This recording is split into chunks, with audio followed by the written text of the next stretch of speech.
नमस्कार, जय माता दी। मैं हूं आपका दोस्त होस्ट ए कुमार। आज मैं एक इंटरेस्टिंग टॉपिक लेके आया हूं, भारतीय सीमन वीर क्या है, जिसमें अपन बात करेंगे composition of semen, formation of human semen, components of semen. PPT थोड़ा बड़ा है, टॉपिक भी लंबा जाएगा। सबसे पहले बात करूंगा कंपोजिशन ऑफ सीमन, वीर की संरचना। सीमन यानी कि वीर।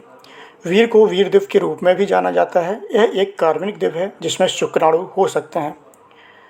सीमन एक शारीरिक द्विव है जो मूत्रमार्ग यानी कि यूरेथ्रा से निकलता है। सीमन को ग्रे या सफ़ेद तरल पदार्थ के रूप में वर्णित किया गया है जो स्खलन यानी कि इजैकुलेशन के दौरान निकलता है। इजैकुलेशन के समय टेस्टिकल से स्पर्म सेमिनल वेसिकल्स तक पहुंचते हैं। सेमिनल वेसिकल्स और प्रोस्टेट ग्लैंड से फ्लूइड ऐड होता है जिसे सीमन कहते हैं। एक बार फिर से मैं रिपीट करूंगा। स्खलन के समय वृषण से शुक्राणु वीर पुटकाओं तक पहुंचते हैं। वीर पुटकाओं और प्रोस्टेट ग्लैंड से द्रव ऐड होता है जिसे वीर कहते हैं। स्पेशली प्रोस्टेट ग्लैंड से मिल्की वाइट फ्लूइड ऐड होता है। कंपोनेंट्स ऑफ सीमन यानी कि वीर के अवयव। Semen is made up of 3 main components: protein, fructose and catecholamine. Protein makeup 50% of the weight of semen, जबकि एल्बुमिन प्रोटीन और फ्री अमीनो एसिड्स सीमन की सबसे बुनियादी संरचना है। आश्चर्यजनक रूप से प्रचुर मात्रा में शर्करा जो एक फ्रक्टोज है जो कि सीमन में पाया जाता है। सीमन में आमतौर पर 2 से 5 mg फ्रक्टोज होता है और यह प्रजनन क्षमता में मदद करता है। जिन पुरुषों के वीर्य में फ्रक्टोज का स्तर कम होता है उन्हें प्रजनन क्षमता में परेशानी हो सकती है। एक बार फिर मैं रिपीट करूंगा। जिन पुरुषों के वीर्य में फ्रक्टोज का स्तर कम होता है उन्हें प्रजनन क्षमता में परेशानी हो सकती है। अगर अपन बात करें कैटेकोलामाइन की, तो कैटेकोलामाइन स्पर्म यानी कि शुक्राणु की संख्या, गतिशीलता और प्रजनन क्षमता का निर्धारण करते हैं। Catecholamine determine sperm count, mobility and fertility. एक बार फिर मैं रिपीट करूंगा। कैटेकोलामाइन स्पर्म की संख्या, गतिशीलता और प्रजनन क्षमता का निर्धारण करते हैं। फॉर्मेशन ऑफ ह्यूमन सेल्स, मानव वीर का निर्माण कैसे होता है। सबसे पहले बात करेंगे स्कोटम की। स्कोटम यानी कि अंडकोश। स्कोटम को द बैग ऑफ स्किन यानी कि त्वचा का थैला जो टेस्टिकल्स को धारण करता है, और स्कोटम टेस्टिकल्स को प्रोटेक्ट करता है। जो स्कोटम है वो टेस्टिकल्स को प्रोटेक्ट करने का कार्य करता है और इसकी रक्षा करता है। टेस्टिकल यानी कि अंडकोश में स्पर्म बनते हैं और स्पर्म पर्याप्त मात्रा में तभी बनते हैं जब अंडकोश यानी कि टेस्टिकल्स का तापमान शरीर के अंदर की तुलना में ठंडा होना चाहिए। यही कारण है कि टेस्टिकल्स यानी कि अंडकोश शरीर के बाहर स्थित होते हैं। अंडकोश का तापमान यानी कि टेस्टिकल्स का तापमान 35 डिग्री सेंटीग्रेड होता है। टेस्टिकल्स यानी कि अंडकोश। अगर केवल टेस्टिस की बात करें तो टेस्टिस को हम लोग हिंदी में वृषण बोलते हैं। टेस्टिस टेस्टोस्टेरोन हार्मोन्स का निर्माण करते हैं और स्पर्म बनाते हैं।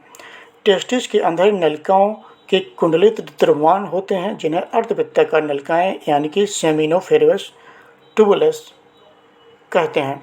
सेमिनोफेरस ट्यूबुलस स्पर्मेटोजेनेसिस यानी कि शुक्राणु जनन प्रक्रिया के माध्यम से शुक्राणु कोशिकाओं का प्रोडक्शन करते हैं यानी कि निर्माण करते हैं। पुरुष अंडकोश के वजन की अपन बात करें तो अराउंड 15 से 19 ग्राम होता है। इपिडिडाइमस ट्यूब। इपिडिडाइमस एक ट्यूब है जो मेल रिप्रोडक्टिव सिस्टम यानी कि पुरुष प्रजनन प्रक्रिया में अहम भूमिका निभाता है। यह इपिडिडाइमस ट्यूब टेस्टिकल यानी कि अंडकोश को वास डिफरेंस ट्यूब से जोड़ती है। एक बार फिर मैं रिपीट करूंगा। इपिडिडाइमस ट्यूब टेस्टिकल को वास डिफरेंस ट्यूब से जोड़ती है, यानी कि टेस्टिकल के आगे जो ट्यूब है उसको इपिडिडाइमस ट्यूब बोलते हैं और जो इपिडिडाइमस ट्यूब वास डिफरेंस ट्यूब से कनेक्ट होता है। इपिडिडाइमस ट्यूब की लंबाई 6 से 7 मीटर होता है।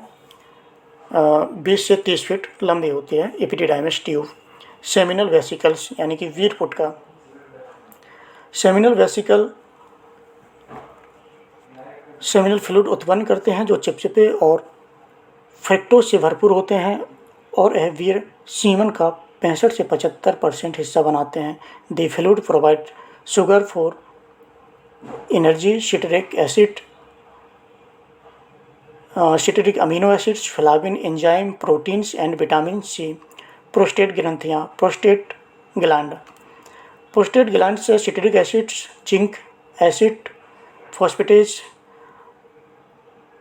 Prostate specific antigen and proteolytic enzymes का सिक्रेशन में योगदान करती हैं। प्रोस्टेट ग्लैंड्स वीर का 20 से 30% हिस्सा बनाती हैं। प्रोस्टेट ग्रंथि द्वारा जिंक का भी सिक्रेशन होता है। जैसा कि मैंने बताया, जिंक की सीमन में मौजूदगी होना महत्वपूर्ण है।